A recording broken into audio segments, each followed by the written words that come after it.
GHMC పరిధిలో మొత్తం తెలంగాణ రాష్ట్ర వ్యాప్తంగా కూడా ఒక పదం ఎక్కువగా వింటా ఉన్నాం, హైడ్రా హైడ్రా హైడ్రా అనేటువంటి పదం. ముఖ్యంగా ఒకే ఒక కారణంతో దాన్ని తీసుకొచ్చామని ప్రభుత్వం చెప్తా ఉంది. చెరువులు, కుంటలు, నాలాలు కబ్జాకు గురైనటువంటి వాటిని మళ్ళీ రికవరీ చేయడానికే మా యొక్క ప్రయత్నం అని చెప్తా ఉన్నారు. దీనిలో మన భేదం లేకుండా మేము ముందుకు పోతామనేటువంటి మాట కూడా చెప్తా ఉన్నారు. అందులో భాగంగానే నాగార్జునకు సంబంధించినటువంటి ఒక కన్వెన్షన్ కూల్చివేత, తర్వాత పల్లం రాజుకు సంబంధించినటువంటి ఒక ఇంటి కూల్చివేత, ఇట్లా చాలా కనబడతా ఉన్నాయి. మీరేమనుకుంటున్నారు? అసలు హైడ్రా పనితనాన్ని ఎట్లా అనుకుంటా ఉన్నారు? అయితే ఇప్పటి వరకు మీడియాలో వచ్చిన సమాచారం ఆధారంగా ఒక వారం 10 రోజుల నుంచి రాష్ట్రంలో ఒక పెద్ద హల్చల్ జరుగుతుంది. మన అందరి కేంద్రీకరణ ఒకవైపు వెళ్ళింది. సాధారణంగా పాలకులు ఎత్తుగడలు ఉంటాయి. పాలకులకి ఒక అంశము ప్రధానంగా చర్చ జరుగుతున్నప్పుడు దాన్ని పక్కదారి పట్టించడం కోసం ఇంకో ప్రధాన అంశాన్ని ముందుకు తీసుకొస్తారు. ఇట్లాంటివి సమాజంలో ఉండేటివి. ఇవాళ ప్రజలు ఎదుర్కొంటున్న సమస్యలు, ప్రధాన సమస్యలు ఏమున్నాయి రాష్ట్రంలో? రైతులకి ఇప్పుడు దాదాపు పంటలు వేసుకున్నారు, కలుపులు వగైరా తీసేటటువంటిది.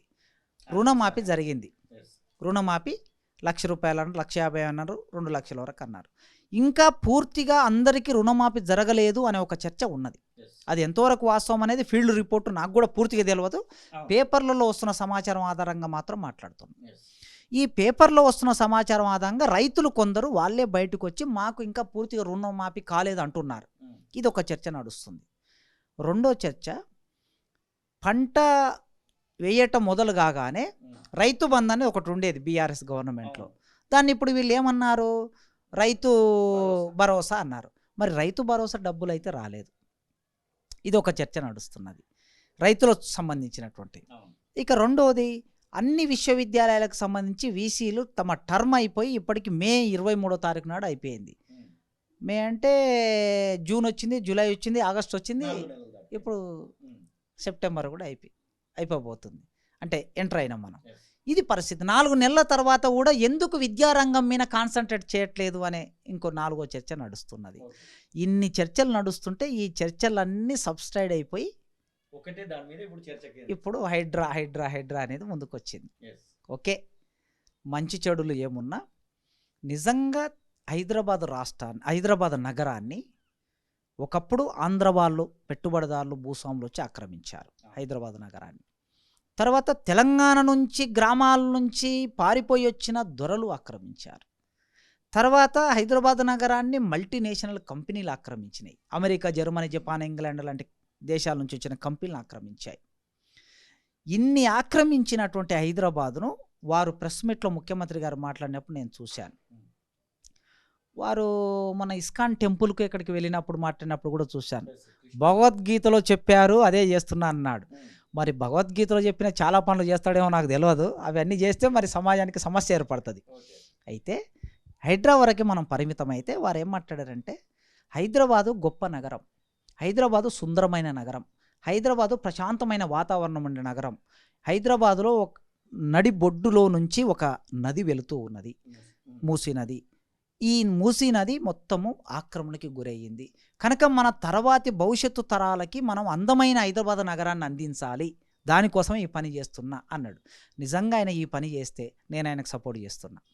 ఇప్పుడు నేను చెప్పిన ఈ మాటలే ఆయన చేస్తే, ఆయన మాట్లాడిన మాటలే అమలు చేస్తే నేను సపోర్ట్ చేస్తా. ఈ నగరాన్ని మరి ఎవరు ఆక్రమించారు?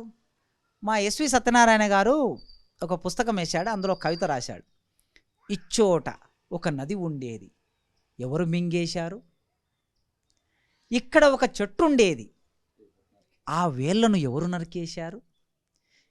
ఇక్కడ నా అందమైన బాల్యాన్ని ఆడుకున్న ఒక తోట ఉండేది, దీన్ని ఎవరు ఆక్రమించారు అని ఇట్లా హైదరాబాద్ నగరంలో పుట్టాడు ఆయన. ఆ నగరం మీద కవిత రాశాడు, మంచి కవిత. మరి ఈ హైదరాబాద్ నగరంలో Jubilee hills, Banjara hills, Himayat Nagar, ఇంకో చోట లేదా ఇప్పుడు విస్తరించిన ఇండస్ట్రియల్ డిస్ట్రిక్ట్, ఇవన్నీ చోట్ల ఎక్కువ మంది ఆక్రమించారు కదా, చాలా భూములు ఆక్రమించారు. ఆక్రమించిందనేది కథనాలు పేపర్లు చూసాం. ఆక్రమించే శక్తి మీకుంటుందా, నాకుంటుందా? ఒక ప్రొఫెసర్గా ఆక్రమించే శక్తి నాకుండదు, ఒక జర్నలిస్టుగా ఆక్రమించే శక్తి నీకుండదు, ఒక పేదవాడికి ఉండదు, కూలి చేసుకునేవాడికి ఉండదు, రిక్షా కార్మికుడికి ఉండదు, ఆటో కార్మికుడికి ఉండదు, లేదా కంపెనీలో పనిచేసే కార్మికుడికి ఉండదు. మరి ఎవరికి ఉంటుంది? వెనుక రాజకీయ బలం ఉన్నోడికి, డబ్బు బలం ఉన్నోడికి, పోలీసు బలం ఉన్నోనికి, కుల బలం ఉన్నోనికి అవకాశం ఉంటుంది. రాజకీయ బలం ఉన్నోడంటే రాజకీయ నాయకుడు, కుల బలం ఉన్నోడంటే అగ్రకులాలు, డబ్బు బలం ఉన్నోడంటే పెట్టుబడిదారులు, భూస్వాములు, వీళ్ళే కదా ఆక్రమించింది. అంటే సమాజంలో 10% ఉన్నోళ్ళే ఆక్రమించారు. ఈ 10% ఉన్నోళ్ళు ఆక్రమించిన ప్రభుత్వ భూములని, ఆ కట్టడాలను కూలగొట్టి నువ్వు దాన్ని ప్రభుత్వ పరం చేసి పేదలకు ఇంకో అవకాశం, వాళ్ళకి ఇండ్లు కట్టించడానికో, ప్రభుత్వం బడులు పెట్టడానికో, లేదా కాలేజీలు కట్టడానికో, యూనివర్సిటీలు పెట్టడానికో చేస్తే చాలా సంతోషం. కానీ నేను ఇటీవలి కాలంలో మీ మీడియాలో వచ్చిన, తొలి వెలుగులో వచ్చిన కొన్ని వీడియోలు చూశాను. ఒక చోట పాపం గుడిసేసుకొని ఉన్నారు వాళ్ళు. ఆ గుడిసేసుకొని ఉంటే ఆ ఇంట్లో నుంచి మనుషులు బయటికి రాకముందే దాన్ని ఇట్లా కూలగొడుతున్నారు, దెబ్బ కొడుతున్నారు దాని మీద. పాపం వాళ్ళు టీవీ పట్టుకొని, బ్యాగులు పట్టుకొని, పుస్తకాలు పట్టుకొని, బట్టలు పట్టుకొని బిక్కుమంటూ బయటకు వస్తున్నారు. మరి అట్లాంటి వాళ్ళకి ఇల్లు లేకనే కదా అక్కడ కట్టుకున్నది. వాళ్ళకి ప్రత్యామ్నాయం చూపించకుండా ఒక తల్లి మాట్లాడుతుంది, నా భర్త చనిపోయాడు, నా కొడుకు చనిపోయాడు, నా బిడ్డ భర్త చనిపోయాడు, 2 బిడ్డలుంటే భర్తలు చనిపోయారు, మేము ఏ దిక్కులేని ఆడవాళ్ళం, రోడ్డున పడితే మా భవిష్యత్తు ఏమిటి అని మాట్లాడుతున్నది. మరి ఇట్లాంటి పేదవాళ్ళ జోలికి వెళ్ళటం అనేటటువంటిది సరైంది కాదు. ఒకవేళ పేదవాళ్ళు కూడా ఆక్రమించుకొని ఉంటే నువ్వు మూసీ నదిని పరిరక్షించాలనుకుంటున్నావు, నాలాల్ని పరిరక్షించాలనుకుంటున్నావు, హైదరాబాదు వరదలు వచ్చినప్పుడు మునిగిపోకుండా చేయాలనుకుంటున్నావు, సంతోషం, చెయ్యి, కాదనట్లేదు. నాలాల మీద ఇండ్లు ఎందుకు కట్టుకుంటారండి? ఇండ్లు లేకనే కదా నాలాల మీద. ఆ మురికి కూపంలో మనిషి ఉండాలని అనుకుంటున్నాడు, కిందంగా నీళ్లు ప్రవహిస్తుంటే పైన ఇల్లు కట్టుకున్నాడు మనిషి. అసలు తినే తిండి గోరటి వెంకన్న రాశాడు కదా, ఆదివారం మటన్ తెచ్చి గల్లీ చిన్నది, గరీబుల్ల కథ పెద్దది అనే ఆ పాటలో ఆదివారం ఏరి కోరి మటన్ తెచ్చుకొని వండుకుంటే మురికి కంపు వాసనకి మసాలా దట్టించి, మసాలా దట్టించి నువ్వు వేసినా ఆ వాసన పోనటువంటి పరిస్థితి ఉంది అని పాట రాశాడు ఆయన. మరి అట్లాంటి ప్రజలు హైదరాబాద్ నగరంలో 1 కోటి జనాభా ఉందనుకుంటే 50 లక్షల మంది ప్రజలు అట్లే ఉంటారు. మరి ఈ 50 లక్షల మంది ప్రజలకి ఆల్టర్నేటివ్ చూపించకుండా కూలగొడితే, మూసీ నది కాలువలు ఎక్కడెక్కడున్నాయో కాలువల పక్క పోడత ఇండ్లు నిర్మించుకున్న వాళ్ళందరూ పేదవాళ్ళే. అందుకే మీరు ఏం చేయాలంటే, హైదరాబాద్కు 20 కిలోమీటర్ల దూరంలో కొన్ని లక్షల ఎకరాల భూమి, ప్రభుత్వ భూమి ఉంది. ఆ లక్షల ఎకరాల భూమిలో కొత్తగా భవనాలు నిర్మాణం చేయి, అపార్ట్మెంట్లు నిర్మాణం చేసి ఈ ప్రజలకు 1 సంవత్సరం టైం ఇయ్యి. కట్టడానికి 6 నెలలే, 6 నెలల సమయం పడుతుంది ఎంత బిల్డింగ్ కట్టాలన్నా. కనుక హైదరాబాద్ చుట్టుపక్కల మొత్తము కొన్ని అపార్ట్మెంట్లు లేపి వీళ్ళకి నోటీసులు ఇచ్చి, మిమ్మల్ని మేము అక్కడ షిఫ్ట్ చేస్తున్నామని చెప్పి, ఆ తర్వాత వాళ్ళని అక్కడ మంచిగా మీ సామానంతా సర్దుకోండి అని చెప్పి వాళ్ళని పంపించి తర్వాత కూలగొట్టు, హైదరాబాద్ని రక్షించు. ఈ నగరాన్ని నిజమే మేము ఎప్పటి నుంచో మాట్లాడుతున్నాం. మావోయిస్టులు అక్కడ దండకారణ్యంలో ఏం పోరాటం చేస్తున్నారు? భవిష్యత్తు తరాలకి ఇక్కడున్న ఇనుమును, ఇక్కడున్న మాంగనీస్ను, ఇక్కడ నుంచిన బాక్సైట్ను మన తర్వాతి తరాలకు ఇంకా 100 సంవత్సరాలు కూడా అందించకుండా ఇప్పుడే ఇక్కడ ఉన్నటువంటి పెట్టుబడిదారులు, మల్టీనేషనల్ కంపెనీలు దోపిడీ చేసుకొని పోతున్నారు. మన భవిష్యత్తుకు అందించాలని వాళ్ళు పోరాటం చేస్తున్నారు. మనం ఎవరమైనా అంతే కదా, వాతావరణాన్ని మంచిగా మనం అనుభవించాం, మన తల్లిదండ్రులు అనుభవించారు, మనం అనుభవించాం, మన పిల్లలు కూడా అనుభవించాలనేది మంచి కోరికనే. మరి అంత మంచి పాలన రేవంత్ రెడ్డి గారు చేయాలని కోరుకుంటున్నాం మనం అందరం. చేయడానికి ఒక ప్రాతిపాదిక. అట్లా కాకుండా ఆక్రమించి ఇల్లు కట్టుకున్న ఇల్లును కూలగొట్టే హక్కు నీకుంది. కానీ నేచురల్ జస్టిస్లో ప్రతి మనిషికి నేచురల్ జస్టిస్ ఒకటి ఉంటుంది.